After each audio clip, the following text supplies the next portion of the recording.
Hello guys, welcome back to my YouTube channel. ഞാനിന്ന് കൊല്ലം ആശ്രമ മൈതാനത്താണ് നിൽക്കുന്നത്. ഇവിടെ ഒരു ഫെസ്റ്റ് നടക്കുന്നുണ്ട്, അത് കാണാൻ വേണ്ടി വന്നതാണ്. അപ്പം ഞങ്ങൾ ടിക്കറ്റൊക്കെ എടുത്ത് അകത്ത് കയറി. ഞാൻ ഭയങ്കര എക്സൈറ്റഡ് ആയിരുന്നു, കാരണം നമ്മളിങ്ങനെ വീഡിയോസിലൊക്കെ കുറേ കണ്ടു. അപ്പം സത്യം പറഞ്ഞാൽ എല്ലാവരും മസ്റ്റായിട്ട് വിസിറ്റ് ചെയ്യേണ്ട ഒരു സ്ഥലമാണ് ഈ ഫെസ്റ്റ് കഴിയുന്നതിന് മുമ്പ്. അത്ര അടിപൊളിയാണ്. വാട്ടർഫോൾ സൂപ്പറാണ്. ഞങ്ങൾ കുറേ നേരം അതിൽ കളിച്ചിരുന്നപ്പോൾ അവിടെ opposite welcome to birds park എന്ന് എഴുതിയിരിക്കുന്നത് കണ്ടു. പിന്നെ ഞങ്ങൾ അങ്ങോട്ട് ചാടി, കാരണം വെള്ളത്തിൽ കുറേ നേരം കളിച്ച് കുഴഞ്ഞു. അപ്പോഴത്തേക്കും നമുക്ക് അവിടെ ഒരു ഡോറുണ്ട്, അത് നമുക്ക് സെക്യൂരിറ്റി തുറന്നു തന്നു. അവിടെ തുറന്നു തന്നപ്പോഴാ കിളികളെ കണ്ട് നമ്മുടെ കിളി പോവും. അത്രമാത്രം കിളികളാണ് പറന്ന് നടക്കുന്നത് അവിടെ. പിന്നെ ഞങ്ങൾ പതുക്കെ അപ്പുറത്ത് കടന്നു. എനിക്ക് കുറച്ച് പേടിയുണ്ടായിരുന്നു ആദ്യം കിളികളൊക്കെ പറക്കുന്നത് കണ്ട്. പിന്നെ വലിയ കിളികളെ കണ്ടു. പിന്നെ ഒരു ചേട്ടൻ പാമ്പിനെയൊക്കെ പിടിച്ച് നിൽപ്പുണ്ടായിരുന്നു. പിന്നെ നമ്മൾ വണ്ടുകളെ കണ്ടു. പിന്നെ കുറേ സൺഫ്ലവേഴ്സ് കണ്ടു.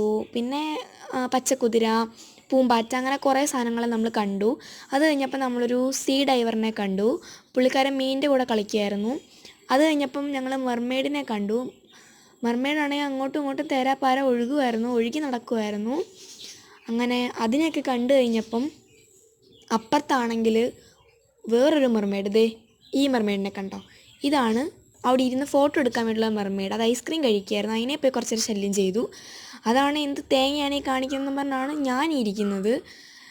പിന്നെ ഞങ്ങൾ ഫെസ്റ്റ് ആയതുകൊണ്ട് കുറേ സാധനങ്ങളൊക്കെ ഉണ്ടായിരുന്നു, അച്ചാറൊക്കെ ഉണ്ടായിരുന്നു. കുറേയൊക്കെ ടേസ്റ്റ് ചെയ്തു. പിന്നെ ഞങ്ങൾ അവിടുത്തെ സാധനങ്ങളൊക്കെ ഇങ്ങനെ നോക്കി, അവിടെ എല്ലാം കയറി ഇറങ്ങി സാധനങ്ങളെല്ലാം കണ്ടു. എന്നിട്ട് ഞങ്ങൾ ഇത് പഴയ കാലത്തെ കുറേ മുട്ടായികളാണ്, അതൊക്കെ കണ്ടു. പിന്നെ അവിടുന്ന് കുറച്ച് വാങ്ങി. അത് കഴിഞ്ഞപ്പോൾ ഞങ്ങൾ കമ്മൽ കുറച്ച് വാങ്ങി. പിന്നെ പാനിപ്പൂരി, കോളിഫ്ലവർ, അങ്ങനത്തെ കുറച്ച് സാധനങ്ങളൊക്കെ കഴിച്ച് അവിടെ നിന്ന് ഇറങ്ങിയപ്പം കുറേ ഗെയിമിൻ്റെ സംഭവങ്ങളുണ്ടായിരുന്നു. ഏതാണ്ടൊക്കെ കളിച്ച് പ്രൈസൊക്കെ കിട്ടിയായിരുന്നു. അത് കഴിഞ്ഞ് ഞങ്ങൾ പുറത്തിറങ്ങിയപ്പോൾ ദേ ലൈറ്റൊക്കെ ഇട്ട് അത്യാവശ്യം സന്ധ്യ ആയിട്ടുണ്ടായിരുന്നു, 6 മണി ആയിട്ടുണ്ടായിരുന്നു. ഞങ്ങൾ വന്നതിനേക്കാളും ആൾക്കാരുണ്ട് ഇപ്പം.